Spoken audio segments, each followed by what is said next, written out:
Good evening, ladies and gentlemen. So while everyone is joining, I will make a short introduction. My name is Natalia. I'm from LPA, and this is our webinar dedicated to careers in private equity. I would like to remind you that if you are looking for a job in private equity, you can go to our website, to the career section, and you can leave us your information, which we will share with our members who are constantly looking for new talents. And you can also find open vacancies from our members in the same section. So today, our guest for the HR webinar is Alan Picone from KPMG. Alan, welcome, and I'm very happy because you're my first Big Four guest. So thank you very much for coming, and I will let you do a little introduction of yourself and of your career path. Thank you, Natalia, and good afternoon, everyone. It's a pleasure to be with you today. So as Natalia mentioned, my name is Alan. I'm actually at KPMG. Very honored to be here today. My career, in a few words, I've been joining the industry in Luxembourg 16 years ago. So started my career path back then, and I effectively had the sort of hybrid. 50% consulting, 50% industry type of career. So now I am a partner at KPMG in charge of effectively risk advisory and regulatory consulting. And before that, I had some industry experience in various groups and also another Big Four experience from the past. So that's me in a nutshell. Thank you, Alan. Before we go to the main part, I would like to remind all our attendees that you can ask Alan any questions you may have, and you can leave them in the Q&A section, and we will answer these questions at the end of the session. But don't leave it till last minute. So whenever you have this in your mind, just leave it there for us. So Alan, my first question would be, why did you go to KPMG? Why did you choose this particular company, and why did you decide to go to Big Four? Back to Big Four. Yeah, indeed, back to Big Four, because I came after having an industry experience. So I guess the fundamental reason why I decided to go back to a Big Four is because I thought the fact to have been in the industry provides a different value, really. When you you've been in their business, so you understand what it means. You've been there before. You've had probably very similar issues as the ones that they have. So after a few years in the industry, I felt it was actually a good moment to be back to a Big Four, with a view actually to build a service proposal around how to assist clients in a similar space as the one that I was before. So that's one of the key reasons. The other reason really is I very much like the Big Four dynamics, in the sense of, in my view, it offers a unique environment to develop yourself. And in particular, it's very rich in terms of variety of assignments, variety of topics that you're working on, which I found very unique, actually. So that was the second reason to be back to a Big Four. And how do your expectations of Big Four change over time? Like, if you compare it to 10 years ago and now, how do you think, how did it change for you? Yeah, I mean, I don't think it's been radically changing. I think it's pretty much the same in terms of, the expectations that you would have for a Big Four. So, I mean, the Big Four is a very important component of the financial ecosystem. And I think probably, if anything, from the last decade, the role of Big Four has been strengthened to the extent that, there's a wider complexity around us.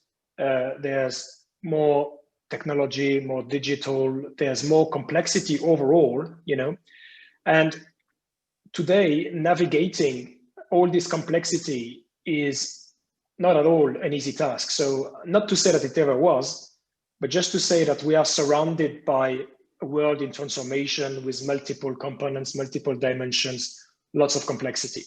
So the role of Big Four, in my view, has remained the same in the sense of being in a position to advise our clients and effectively accompany them in their journey.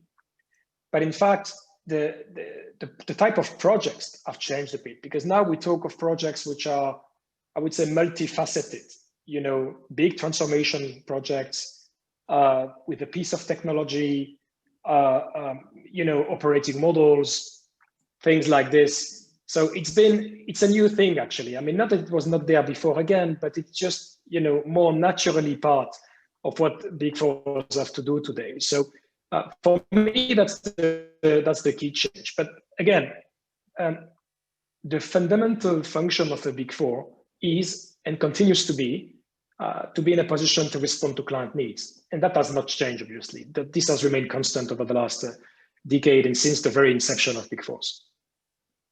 And talking about recruitment and the changes, there is a member of LPA, another Big Four, who recently told me that they see a slight decline of applications from young people to Big Four. Do you think that people are still interested in working for Big Four in the same way that they were interested in it before? Yeah. Well, I mean, I'm not sure whether this is a reality that is corroborated by actual facts. I mean, it can be the case in one specific instance or for a given year. But I mean, I'm not sure whether we do see indeed a slowdown in the recruitment of young people. I was actually of the opposite view, that we do see, I mean, when I look at the cohort of people that we onboard every single year, I mean, it looks to me that, we've got a large amount of young people that is still very interested, want to go to a Big Four. But I mean, we just need to put this in perspective. So to your question, is a Big Four attractive for a young generation? I mean, certainly so, for many reasons. One is that you've got the ability to have a unique experience in terms of developing yourself. I mean, it's an environment where you are exposed to a very large variety of topics, of assignments, where effectively you can choose your learning path a lot. If you want to get specialized in one area, you can do that. If you want to have a more generic perspective on things, you can also do that. It's really a question of how much energy you put into the thing, really. So if you come with the right mindset, you come with the right energy, then you can achieve great things. So we do see a lot of appeal of young generation to Big Four, specifically because, and I think it's also a generation thing, really, they probably want to explore a lot in limited time. And that's a generation thing. I mean, I want to sound too old, but, I can sense that in my teams, and we as team managers, we need to, have a proper business response to it. And I tell you, my guys, they're really keen to do many things in a different way, to learn, to explore new things. And okay, they will specialize at some point in time. So what better environment do we have today than a Big Four to do this, multiple topics, to explore many things, to be working in a super, I would say, a multicultural environment where, tens of languages are spoken on a daily basis. I think these are values that resonate very much with the young people. So I don't think at all that Big Fours are less attractive or something like this. There's a reality that young generation want to have a purpose. They are driven by purpose. And maybe it's less, I would say, charismatic, so to speak, to be working for a Big Four than it was before. Because when I was young, we took the Big Four thing as the place to be because it was like this. And, you had many people that wanted to be there. But I think the young generation, and I like it, they're more critical about it. They sort of, they don't take it for granted. They're prepared to accept it, but they want to make their own experience about it. But I tell you, when they do, the ones that are really willing to put energy into it, they certainly don't regret to be working for a Big Four for the reasons that I was mentioning before. So I think we still have good years ahead of us in terms of attracting young people with Big Four for sure. Yeah. And I know that there are always many students who are watching our webinar and just people who just graduated. And another question of mine is, do you still bring in interns to KPMG? Do you intend to do so in the near future, considering the situation? And based on your experience, when interns come, do they usually stay? Do you leave them usually to work for you or not? Thanks for the question, and I think I'll try to answer candidly on it. For us, talent acquisition is a key component, as you can imagine. I mean, it's probably the case for a large number of organizations, but for a Big Four, given the typical rotation we have, given I would say the nature of our business, that we need to be abreast of each and every development in the market, we need to have a critical mass, and that entails having, good recruitment strategy and good recruitment sourcing. So we are absolutely keen to get people coming our way who don't have any experience at all, but who have the right energy, the right passion, the right enthusiasm, the right, we say it mindset. It's a word that we say very often. Mindset over skill set, more important than skill set, really the mindset, because the mindset is something that will ease your life as a manager, as a colleague, as a client. When someone is animated by the willingness to respond positively to a question, that is willing to do the extra mile, that is, walking the talk, as we say, being consistent with the values and so on, then it's just the ideal recruitment for us. So internships, absolutely. Mostly internships where we see that there's a recruitment possibility after that. Why? Because we are keen to, it's all about investment. It's all about the time that we invest. So, and that pays off over the long run. So for us, if there's a possibility to I would say, recruit a person that comes from the university through an internship, then by all means, if the performance has been good, we will be certainly, amenable to release a contract or, to continue our collaboration. That's actually the strategy, which means as well as a corollary that, sometimes when we feel that, there's, if you like, when we are in the middle of the cycle, for example, that we know that after the internship, the persons have to go back to school or something, frankly, we're probably a bit less interested, specifically for the reasons that I mentioned, because we are keen to invest time that then pays off, basically. So, and I've got a number of examples around me in my team of colleagues that were initially interns, actually. So I tell you, it's one of our recruitment channels. Actually, one of our preferred one, because we can really see the person, the development, how they look at things. So it's very comfortable for us, and I think it's a win-win. Absolutely. You just said the word that actually brought another question in my mind. You said a word turnover, and there is this opinion that I hear sometimes that Big Fours have a huge turnover of staff. And why do you think it happens? Is it a good thing? Is it a bad thing? Yeah, it's true. It's true that turnover is integral to a Big Four. That's, just a reality that we know of. I fundamentally think it's a good thing, and it speaks a great deal about our resources and about the quality of our people. Because what are the reasons of the turnover? They can be different, obviously, but one of the key reasons is that we've got people that have been trained and formed over a certain amount of years, and then they've got to maturity that is probably one of the highest you can imagine in a relatively small amount of years compared to what it will take to develop that elsewhere, for example. So if you like, there's a certain value that is created out of this process, which is obviously very attractive.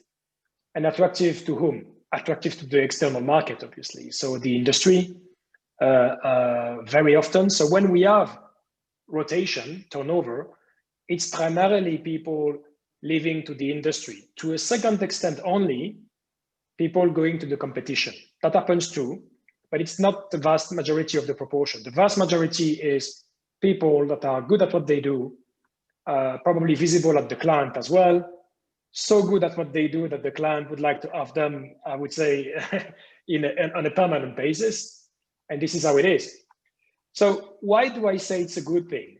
Well, I mean, I found myself in the situation of losing some of my best assets, and I felt in the first place it was a loss. Because let's face it, I mean, you've got a team. Imagine someone that is very skilled, and then he goes and go to the industry. I mean, I've been one of them, by the way. I've done this exact move from the first Big Four that I was working for to the industry, and I can absolutely understand the reason behind it, which are, as I said before, many. I still continue to think it's a good thing. Why? Because, in fact, we do have a certain, we accept that. And when we accept that, we also know that the people that are leaving us can also be very good friends of ours wherever they go, and we can continue to do business with them, and we can continue to collaborate in one way or the other. At the end of the day, we are all part of the financial ecosystem. So is it a bad thing to lose people? Yes, if you look at it from the very narrow perspective of your direct activities. But if you think about it in a wider perspective, in the industry or globally, the type of relationship you can build, I don't think it's a bad thing. And actually, at the end of the day, we are strategizing this more and more to make the most out of it. You can't go against the fact that some people will be leaving, but what you can do is to stay, alongside them in whichever new undertaking that they do. And for me, that's the philosophy, the spirit of Big Four, really. So considering that there are people who leave, I mean, obviously there are people who stay, like you. And my question would be, what does it really take to become a partner in Big Four? What qualities do you need to have? Because you have thousands of people working in Big Fours, and but only very few become partners. Yeah. No, it's a very valid point. Let me try to shed some light on this. So first of all, you're absolutely right.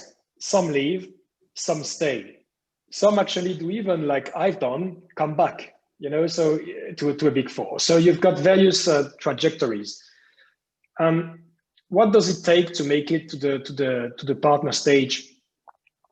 I mean, if there's one thing, in my view, that's being an entrepreneur. Being someone who does not accept status quo, who embrace changes, who look at the company as his own company, basically. And that's the difficulty, because when you're 1,500 or so people, for example, in our case, I mean, even if we're that number, I feel like it's my company, so to speak. So it's being an entrepreneur in a large company. It's great if you think about it, because you've got the best side of both worlds. I mean, you've got the possibility to dare to do things, to innovate, to be upfront, to be a trusted advisor to your clients. And on the other hand, you've got the critical mass of a group, which is obviously super interesting also in terms of risks. You don't have the same risks as you would have in any other entrepreneurship venture that you will go into. So the key conditions to make it to the partner stage is, being an entrepreneur, having an entrepreneurial mind, to dare to do things, like really dare, explore territory that have not been explored, innovate, you know, but most importantly, even be close to the clients. Like, you know, we need to have, because what we do sell, we do not sell anything tangible. I mean, we're not manufacturing anything. We are selling, what should we call it, gray matter or something like this, you know, brain substance, if you want to call it this way. And I don't want to sound arrogant. It's not brain substance as in we are genius. It's brain substance because that's what we do sell. We do not come with anything more tangible than this, if you think about it. You know, that's what a Big Four does. So for you to be making it to the partner stage, you need to have a business around it. You need to be in a position to transform opportunities in something concrete.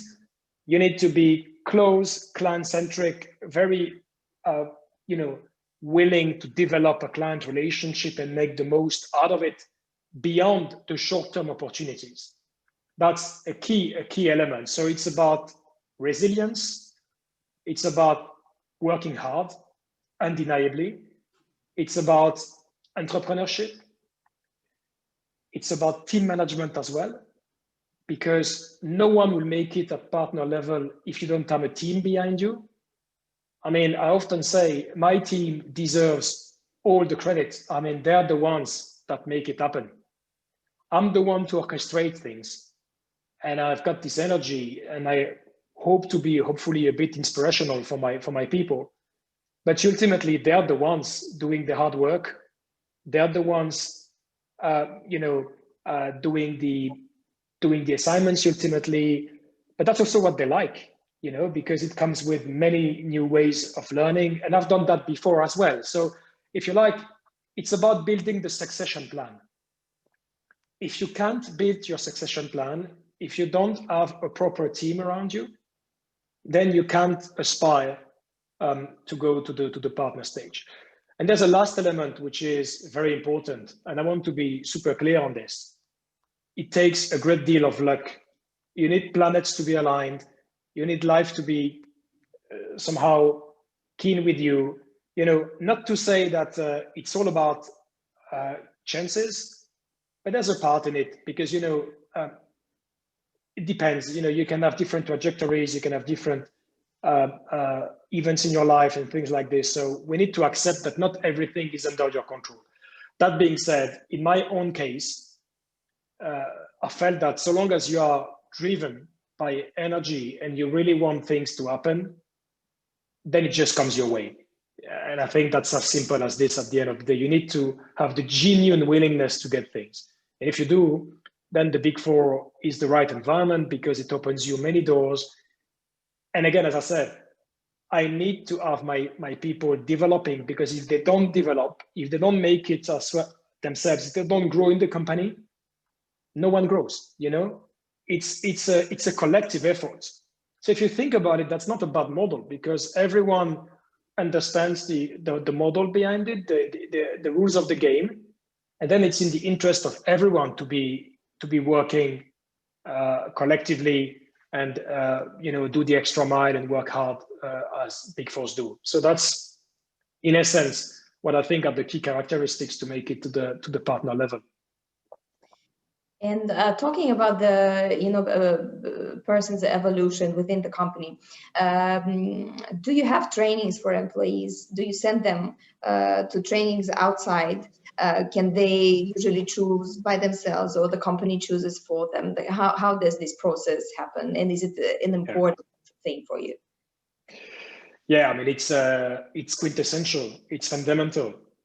You know, we touch at the very core of what we do at Big Four, which is developing people. I mean, if I had to summarize, a Big Four is an undertaking that is making the most out of the potential in people. Really, that's what we do. We really try to make the most out of it. So, how do you make the most out of some talents? By continuously feeding them by, you know, with you know, training, sources of inspiration.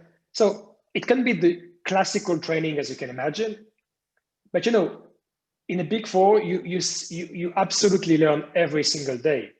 You learn by the client, you learn from your colleagues, You learn, maybe in a more academic fashion from time to time. You can do certifications and all of this.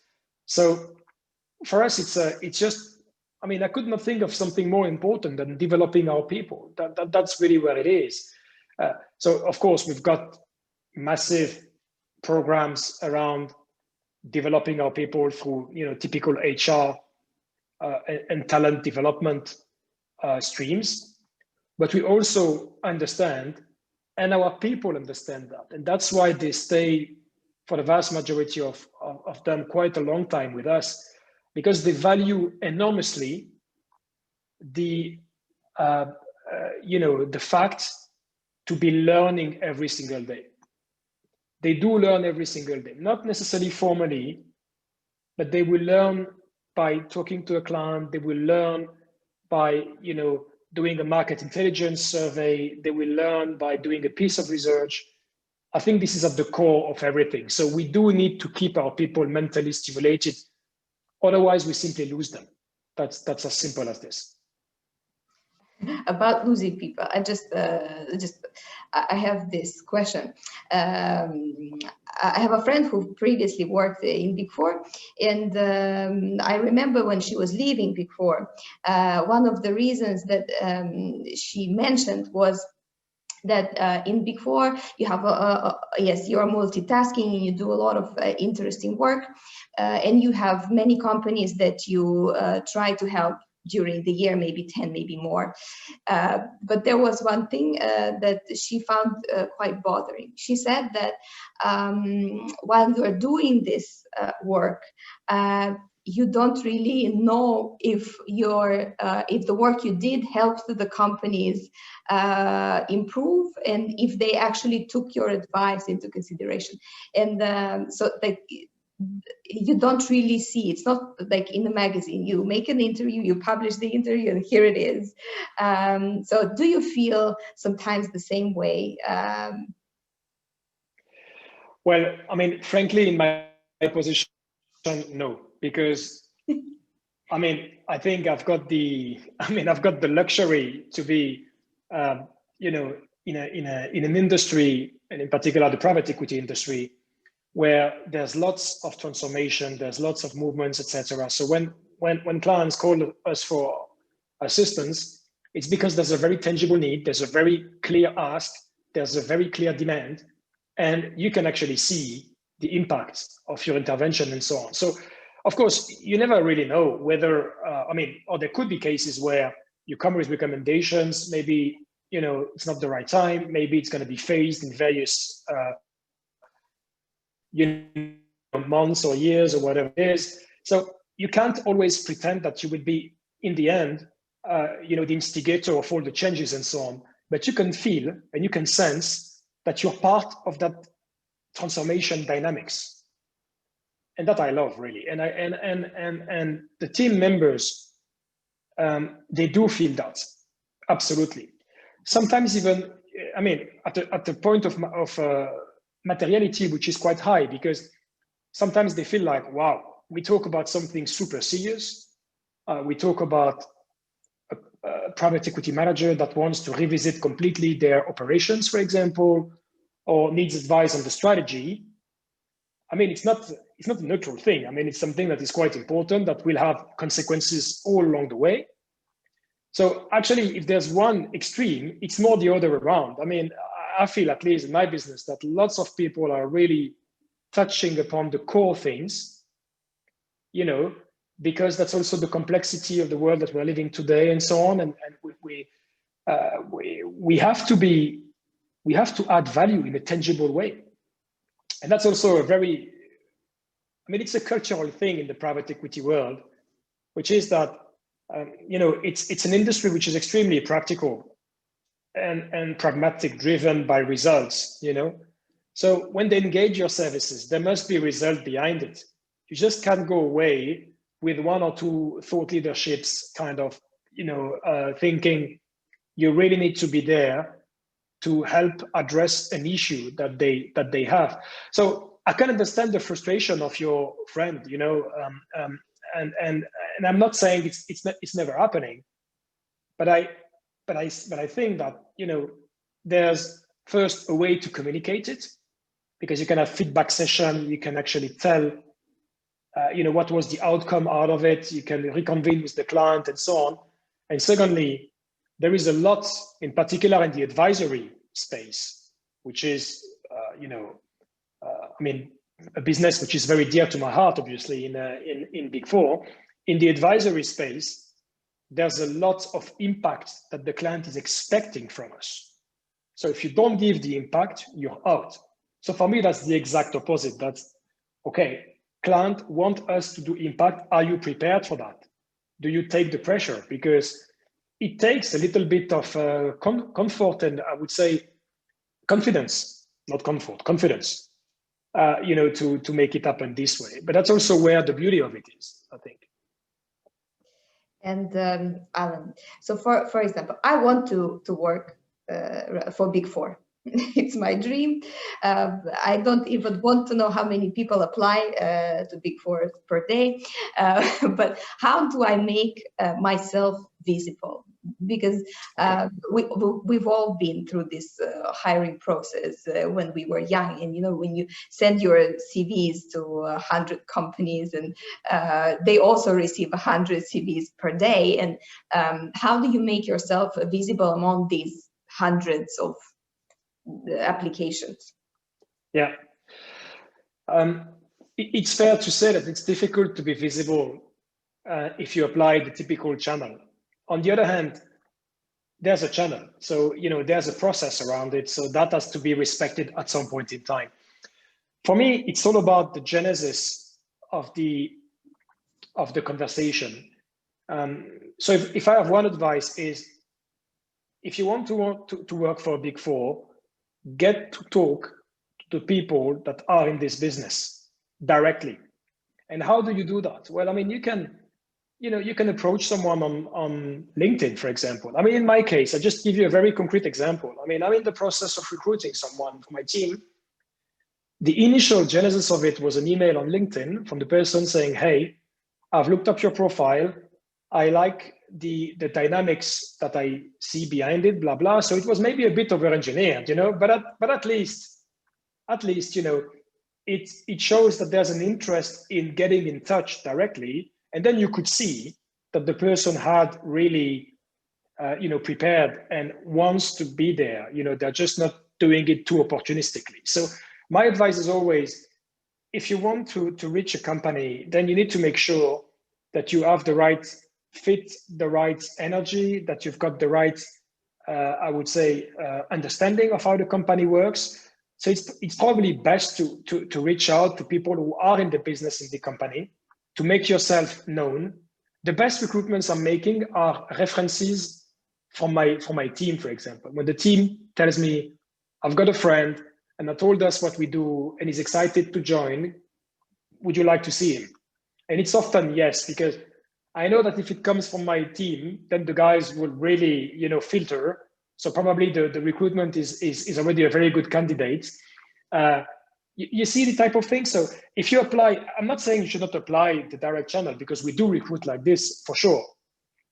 But if you want to be going above, I would say the others, and not above the others, but if you want to get your profile visible, then you can't expect that to be too visible in the normal channel. You need to have some, it's not about relation.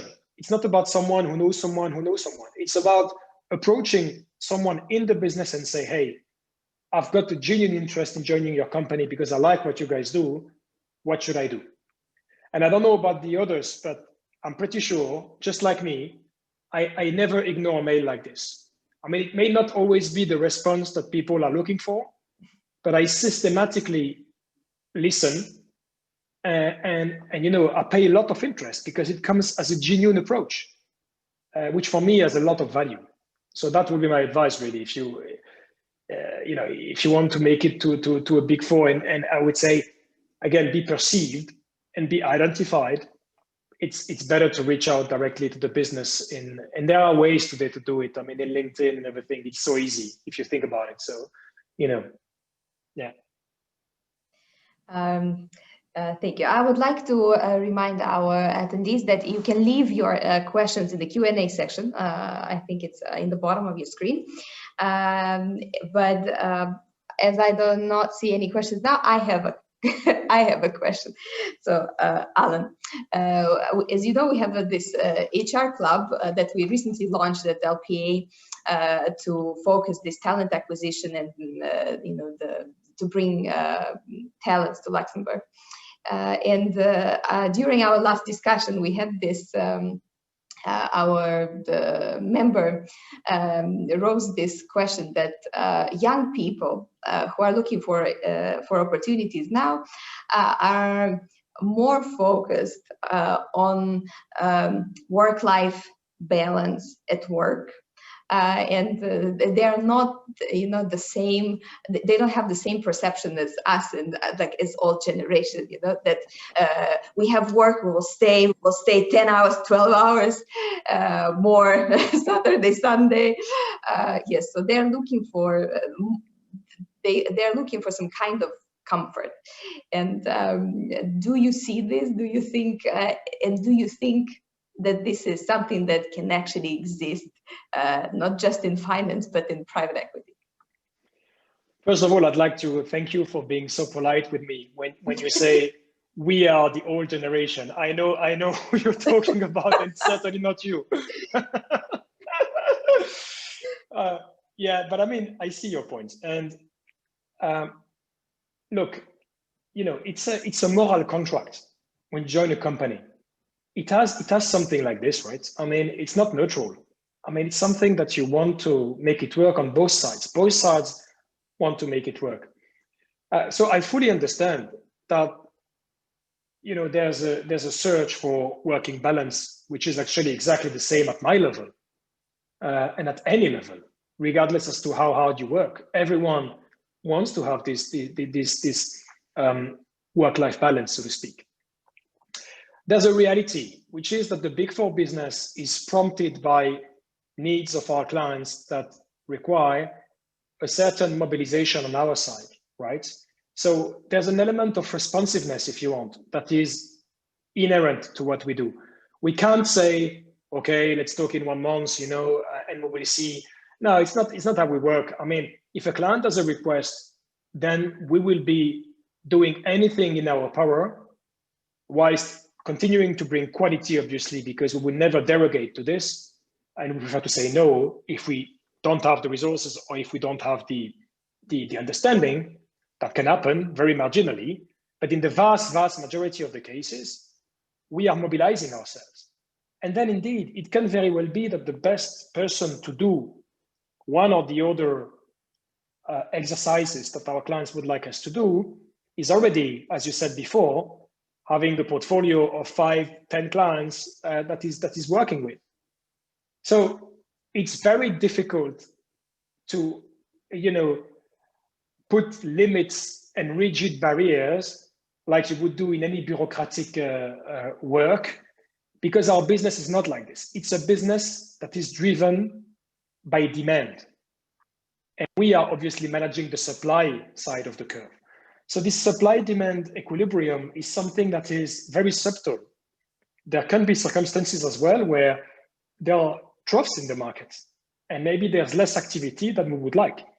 Or there can be situations just like now, where the amount of activity is, enormous, really enormous. So indeed, people have to mobilize themselves and so on. So they need to, accept to do what we call the extra mile. This is a very typical Big Four jargon, extra mile, meaning you can't just satisfy yourself by doing your X hours a day. If there's an obligation to do more, you should do it. But guess what? There's even something more important than this. The vast majority of our people, they are driven anyway by doing more, because they understand that the sine qua non condition to climb the ladder, to make it to the next stage, is to do more. So when they are done with their sort of work in general, they would embrace new projects, they would embrace new initiatives. In general, they will do that. Does it take 15 hours a day? No. I mean, it's it's probably not 6 hours clearly, and it can be something that is quite demanding from time to time. I agree, but ultimately, our people understand the rules of the game, and I think that's the most that's really the most important thing. So it's also something, and I would like to finish on this for this one. It's also something where you put your mind at rest. What do I mean by this? I mean, when I'm working 12 hours, 14 hours, 10 hours, depends. Yes, I do. I mean, clearly, it depends on the situation, but I'm at partner stage as well. So, and as we say in French, when you like, you don't count, so, so I don't count my hours, but I like very much my family as well. I like very much my friends. I like to see people. I like, to do many things. The thing is, when I'm done, I'm really done. And that's a beauty in the Big Four, which is that, you can really put your mind at rest, at least that's my case, without having something that is systematically sort of running in loops. Admittedly, I will not put my mind at rest for too long because I'm that type of guy. I need to be plugged, I need to do things. I love it and so on. But when I quit, and I give time to my family, to my kids. I really do that because for me, it's super important. And I don't have my mind, spoiled with something. I have the feeling of having accomplished what I had to, you see? And that is priceless. And frankly, I did not have that exact same feeling before where I was. Not to express any judgment on my previous positions. I mean, I've been blessed in all my career to have extremely interesting positions and so on. But sometimes I felt that, I never really felt sort of, quiet, so to speak, or, I felt like lots of things were actually incumbent on me and I had systematically to do more, etc. Paradoxically, in a Big Four, we've got so much to do that when we have done it, then we like to move on to something else. And something else means passion, guitar, music, family, books, whatever, and that's what we do. So I just want to demystify this. You work hard, but then we all consciously want to have this spare time that we all need. So I think it's absolutely manageable to have a proper work-life balance. But of course, you need to be prepared to be working the Big Four style, and that means mobilization, extra mile, mindset, the positive attitude. That's clear, absolutely clear. So how many hours per day do you actually? I mean, in my case, it's probably no less than 12. I mean, it's probably like 10 to 12 or something like this. Yeah, it's 12. Yeah, easy. But I mean, again, as I said, we should not count it like, just like this. I mean, it means something else. I mean, I do run this company as equally as my other partners, if you like. That's my feeling. And again, it's not me particularly, it's the partner position that commands it. I feel I have a duty towards, growing that company. We call it in the team the passion for growth. That's how we call it. We say we want to grow things. We just don't want to be in status quo. I mean, I don't at all accept, the status quo. I mean, we embrace change. So how do you make it happen? You make it happen by involving yourself. And yes, when you put together all the hours that you spend, maybe it's a lot of time. I agree. But when you realize the value that you get out of it and that it helps fulfill my desire to be intellectually stimulated, to be surrounded by fantastic people, to be having the privilege to be the trusted advisor of a number of clients, for me, that's priceless. So it comes naturally. That's the point I'm making here. I don't have the feeling to work too hard. Don't get me wrong. I love to go on holidays. I love to live it all. I love to see something else than my screen. I mean, I like it. It's no problem. But it's a kind of equilibrium that you need to build. And at least in my case, and a number of other people that I know, it just works very well. So. You know, I just thought about it. I know you like Big Four very much, but where do you see yourself in 10 years? Do you see yourself doing something else? Moving to, I don't know, to a GP side or something? Yeah, at some point, yeah. I mean, when I'll have the career that I would like to have in a Big Four space, then I would be loving to do undertakings in the private equity world for sure. But it's not anytime soon. You know, I mean, we've got the privilege in Big Four to be in a position to aspire to, you know, relatively early stage retirement compared to, you know, a number of other industries. And I mean, again, if the planets are aligned, because life is made of many uncertainties, but if the planets are aligned, I'd love to see myself with still a good amount of energy, you know, when my fellow partners will tell me, hey, Alan, you know, it's time for you to move on. And I'd love to move on with a sort of, you know, GP project, for example, a real entrepreneurship project for sure. But again, that's a conception of life and of, you know, taking pleasure in working, I guess, ultimately. So I do see myself at least for the next 10 years in a Big Four. That's clear. And I love KPMG. So, you know, it's for me, it's just a place to be. So I don't have any other ambition than being happy in life, being happy at work. And if I've got the right level of energy still then doing fancy things on the PE side. Absolutely. Well, and before we wrap up, I just have the last question, which is a little bit more personal. So besides the job, which you like very much and dedicate so much time to, do you actually have time for some hobbies? Right behind me, you must see, I don't know if you see that well, but, you know, there's my telescope, you know, so you can see here, there's a telescope right here. So I like to look at stars. I like to, you know, I like physics. So I know it can sound a bit weird, but I like physics, you know, a lot. I like music.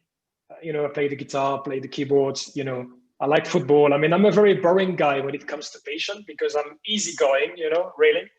So I do love these things as I love my work, which means not marginally. I put good energy. All the books that you see behind are the vast majority of them are physics books. You know, I love to understand the world. You know, so I take quite a lot of time in it after my work time and between my family time. So, you know, trying to get the right, I would say, balance in all of this. Wonderful. Well, I see there are many guitar players at KPMG. So yeah, next time we invite someone for a webinar, I'll make sure it's you and David Kaposhi so you can play the guitar together. Yeah, Thank absolutely. you, Alan. Thank you, Alan, very much for coming tonight and for all your insights.